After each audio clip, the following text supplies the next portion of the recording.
பாசத்துக்கும் தொல்லைக்கும் வித்தியாசம் தெரியாதவர்களிடம் நம் பாசத்தை காட்டினாள். அவர்களுக்கு அது குப்பைக்கு சமமாக தான் தெரியும். யாரையும் முழுவதும் சார்ந்திருக்காதே.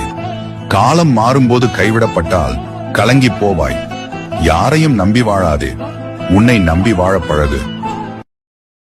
இறைவன் இன்பத்தை கொடுத்தும் சோதிப்பான், துன்பத்தை கொடுத்தும் சோதிப்பான். ஏழை பணக்காரன் என்ற வேறுபாடு அவனுக்கு இல்லை. இந்த உலக வாழ்வு என்பது அனைவருக்கும் ஒரு பெரும் சோதனை காலமே. சுகம் வரும்போதும் சரி, துக்கம் வரும்போதும் சரி, நிதானம் மிக அவசியம். நிலை மாறும் உலகினில் நிலையானது பொறுமை மட்டுமே. ஆகவே எது நடந்தாலும் மன தைரியத்தையும் பொறுமையையும் ஒருபோதும் இழந்துவிடாதே. இறைவனின் நாட்டம் எதுவோ அதுவே நடக்கும் என்பதை ஏற்றுக்கொள். எல்லா உறவுகளும் உண்மை என்று நம்பிவிடாதே. சில உறவுகள் நம்மை தாங்குவது போல தெரியும், ஆனால் உண்மையில் அவை நம் பலவீனங்களை தேடும். சில உறவுகள் நம்மை புரிந்து கொள்வது போல பாசாங்கு செய்யும், ஆனால் அவற்றுக்கு தேவையெல்லாம் நம் ரகசியங்கள்தான். நம்பிக்கை துரோகம் செய்யும் போதுதான் புரியும் எது நிஜம் எது போலி என்று. ஒரு உறவில் உண்மை இல்லை என்றால் அங்கே நீ எவ்வளவுதான் அன்பு வைத்திருந்தாலும் எவ்வளவுதான் உழைத்தாலும் அது வீண்தான். காலம் கற்றுக் கொடுக்கும் பாடம் இது, காயம் தரும் வலி இது. ஆதலால் கவனமாயிரு.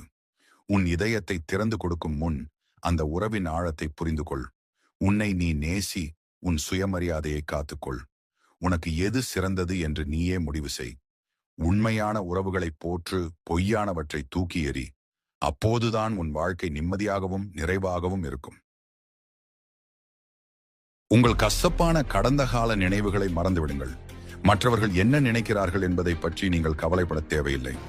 காலம் எல்லா காயங்களையும் மாற்றிவிடும். எனவே பொறுமையாக இருங்கள். உங்களை ஒருபோதும் மற்றவர்களுடன் ஒப்பிடாதீர்கள். காரணம், உங்களுடைய பயணம் அவர்களுடைய பயணத்திலிருந்து வேறுபட்டது. தேவையற்ற சிந்தனைகளை தவிர்க்கவும்.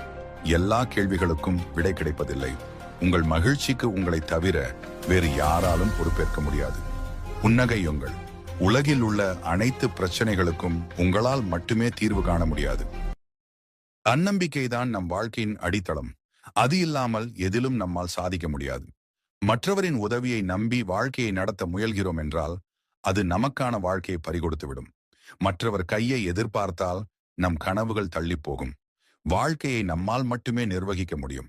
நமக்கான வாழ்வு எது என்று நாமே தீர்மானிக்க வேண்டும். குறை இருந்தாலும் சரி, நிறை இருந்தாலும் சரி, அது நம் தேர்வாக இருக்கட்டும். நம் முயற்சியால் நாம் உயர வேண்டும். தன்னம்பிக்கையுடன் நம்மை நாமே வழிநடத்துவோம்.